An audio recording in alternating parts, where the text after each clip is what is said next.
जानिए कैसे यूपीआई ने भारत को अमीर बना डाला, माला माल कर दिया। विदेशी भी कर रहे हैं इस टेक्नोलॉजी की मांग। जी हाँ, यूपीआई ने कैसे बदल दी देश की तकदीर। आज पूरा का पूरा देश हो चुका है कैशलेस। यूपीआई की सफलता देखकर दुनिया के बहुत सारे देश हैरान हैं, बड़े बड़े देश हैरान हैं, डेवलप्ड कंट्रीज हैरान हैं। और अब तो क्रेडिट कार्ड भी हो सकेंगे यूपीआई से लिंक।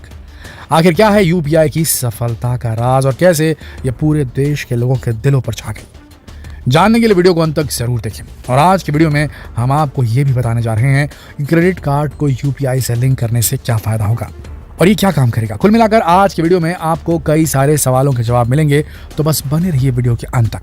दोस्तों, आज इंडिया काफी हद तक कैशलेस हो चुका है।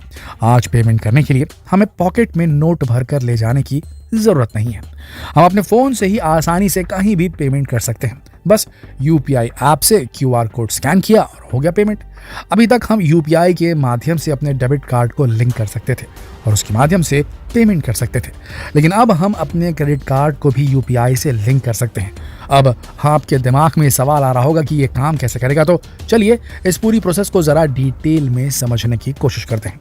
सबसे पहले हमें ये समझना होगा कि क्रेडिट कार्ड कैसे काम करता है। मान लीजिए कि आपके पास HDFC बैंक का क्रेडिट कार्ड है जिसकी क्रेडिट लिमिट 1 लाख रुपए है। अब आप अपने कार्ड से किसी दुकानदार को 10,000 रुपए का पेमेंट करना चाहते हैं और उस दुकानदार का अकाउंट ICICI बैंक में है। इस केस में HDFC इशूइंग बैंक और ICICI एक्वायरिंग बैंक होगा। जब हम वेबसाइट में अपने कार्ड की डिटेल एंटर करते हैं तो वेबसाइट हमारी जानकारी लेकर उस दुकानदार के पेमेंट गेटवे यानी रेजर पे से कांटेक्ट करती है। यहाँ रेजर पे का काम यह है कि वो उस दुकानदार को कई तरह से पेमेंट लेने में मदद करता है। रेजर पे की मदद से क्रेडिट कार्ड, डेबिट कार्ड और यूपीआई किसी भी तरीके से पेमेंट एक्सेप्ट कर सकते हैं। अब रेजर कार्ड हमारी डिटेल कलेक्ट करता है और दुकानदार के बैंक ICICI के सर्वर से कांटेक्ट करता है। अब बैंक का सर्वर हमारी इंफॉर्मेशन कलेक्ट करके हमारे क्रेडिट कार्ड नेटवर्क यानी कि वीज़ा या मास्टर कार्ड जो भी है उससे कांटेक्ट करता है। उसके बाद क्रेडिट कार्ड हमारे बैंक यानी HDFC से कांटेक्ट करके हमारे बैंक अकाउंट की डिटेल चेक करता है। अगर हमारे अकाउंट में पैसे नहीं है या फिर अकाउंट ब्लॉक है तो ट्रांजैक्शन वहीं डिक्लाइन हो जाता है, लेकिन अगर हमारे बैंक अकाउंट में पर्याप्त पैसा है तो हमारा बैंक क्रेडिट कार्ड नेटवर्क को ऑथराइजेशन कोड भेज देता है और इस तरह ये पेमेंट रेजर पे से होता हुआ दुकानदार के अकाउंट में पहुंच जाता है और उसका बैंक उसे पेमेंट सक्सेसफुल का मैसेज भेज देता है। अब आप कहेंगे कि इस केस में क्रेडिट कार्ड की कमाई कैसे होती है, तो देखिए, इशूइंग बैंक हर ट्रांजैक्शन पर क्रेडिट कार्ड कंपनी को पेमेंट का 3% पे करता है। इस ट्रांजैक्शन फीस को MDR यानी मर्चेंट डिस्काउंट रेट कहा जाता है और उस प्रोसेस में रेजर पे भी पेमेंट का 0.5% चार्ज करता है, लेकिन बस क्रेडिट कार्ड में आपको फिर से कार्ड कंपनी को पेमेंट करना पड़ता है, जबकि डेबिट कार्ड में आपके अकाउंट से पैसे कटते हैं और डेबिट कार्ड का MDR क्रेडिट कार्ड की तुलना में काफ़ी कम होता है।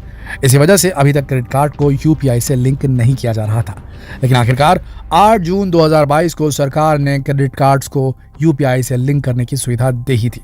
इसका उद्देश्य ग्राहकों को अधिक सुविधा प्रदान करना और डिजिटल भुगतान के दायरे को बढ़ाना है। सबसे पहले केवल रुपे क्रेडिट कार्ड यूजर्स ही अपने कार्ड को यूपीआई प्लेटफॉर्म से लिंक कर पाएंगे। अन्य क्रेडिट कार्ड जैसे वीज़ा या मास्टर कार्ड वाले व्यक्तियों को इस नई सुविधा का उपयोग करने के लिए थोड़ा और इंतजार करना होगा। एक्सपर्ट्स का मानना है कि छोटे मर्चेंट्स के लिए भी यूपीआई और क्रेडिट कार्ड को लिंक करना बेहद फायदेमंद होगा। इससे छोटे व्यापारियों के साथ साथ सबसे बड़े यूपीआई प्लेटफॉर्म जैसे फोन पे, पेटीएम, भारत पे आदि को भी फायदा होगा। क्रेडिट कार्ड से अब हर जगह मौजूद क्यूआर कोड से पेमेंट करना आसान हो जाएगा और महंगी POS मशीनों की जरूरत नहीं होगी। इस तरह लोगों के लिए पेमेंट और भी आसान हो जाएगा। मतलब अब शॉपिंग आज करो और पेमेंट बाद में करो का सिस्टम आ जाएगा, क्योंकि क्रेडिट कार्ड से जब यूपीआई पेमेंट करेंगे तो महीने भर बाद या 50-55 दिन बाद ही उसका बिल आएगा। आप खरीदारी अभी करेंगे लेकिन बाद में क्रेडिट कार्ड का बिल चुकाएंगे। यूपीआई पेमेंट ऐप इस्तेमाल करने वालों के लिए इससे बड़ी खुशखबरी और क्या हो सकती है। दोस्तों, सरकार के इस कदम से यूपीआई की इंपॉर्टेंस और ज़्यादा बढ़ जाती है और अब उम्मीद है कि लोग ज़्यादा से ज़्यादा पेमेंट यूपीआई के माध्यम से करेंगे। इसका सीधा देश की इकोनॉमी पर फायदा मिलेगा, देश की इकोनॉमी स्ट्रांग होगी। फिलहाल देश में यूपीआई के 26 करोड़ यूजर्स हैं। पिछले महीने यूपीआई के माध्यम से कुल 10.40 लाख करोड़ रुपए का लेन देन किया गया है, जो कि अपने आप में एक रिकॉर्ड है।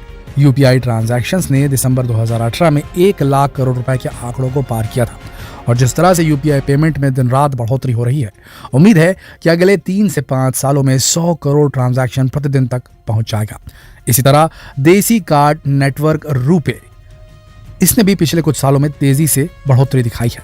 आरबीआई के आंकड़ों के अनुसार 2020 में ही भारतीय कार्ड बाजार में रुपे की हिस्सेदारी 60% से ज्यादा हो चुकी थी, जबकि 2017 में यह हिस्सेदारी महज 15% थी। वहीं कार्ड नेटवर्क में वीजा और मास्टर कार्ड की हिस्सेदारी 40% तक नीचे आ चुकी है। अगर बात पेमेंट और ट्रांजैक्शन के लिहाज से करें तो अभी भी वीजा और मास्टर कार्ड रुपे की तुलना में आगे है, लेकिन इसका एक बड़ा कारण है कि क्रेडिट कार्ड का उपयोग ज्यादातर बड़े व्यापारी और रईस लोग ही करते हैं और उनके पेमेंट भी ज्यादा होते हैं। लेकिन अब हो सकता है कि credit card middle class families का भी हिस्सा बन जाए, क्योंकि यूपीआई से लिंक होने की वजह से पेमेंट पहले से ज्यादा आसान हो जाएगी। क्रेडिट कार्ड के यूपीआई से लिंक होने के बाद उम्मीद है कि डिजिटल ट्रांजैक्शन में और तेजी से वृद्धि होगी। अच्छा, ये तो समझ आ गया कि यूपीआई से हमें कितने फायदे होंगे, लेकिन सरकार को इससे क्या फायदा है? तो सबसे बड़ा फायदा तो इसमें सरकार का ही है। वो हमारी हर हरकत पर नजर रख सकती है। हम कब क्या खरीदते हैं, कितने पैसे अपने अकाउंट में रखते हैं, सारी जानकारी सरकार के पास होती है, जबकि कैश पेमेंट के बारे में सरकार को कोई जानकारी नहीं हो सकती थी। इसीलिए डिजिटल पेमेंट का हमसे ज़्यादा फायदा सरकार को होता है, ताकि इनकम टैक्स को सही से लागू किया जा सके और सारे लोग इनकम टैक्स पे करें। भारत में सिस्टम की अपार सफलता को देखकर कई दूसरे देश भी यूपीआई को अपनाने के बारे में सोच रहे हैं। इसमें सबसे पहला नाम है नेपाल का। पड़ोसी मुल्क नेपाल ने भी अपने देश में डिजिटल ट्रांजैक्शन के लिए यूपीआई को अपना लिया है। भारत के बाहर नेपाल पहला देश है जिसने यूपीआई प्लेटफॉर्म को पेमेंट गेटवे के रूप में स्वीकार किया है।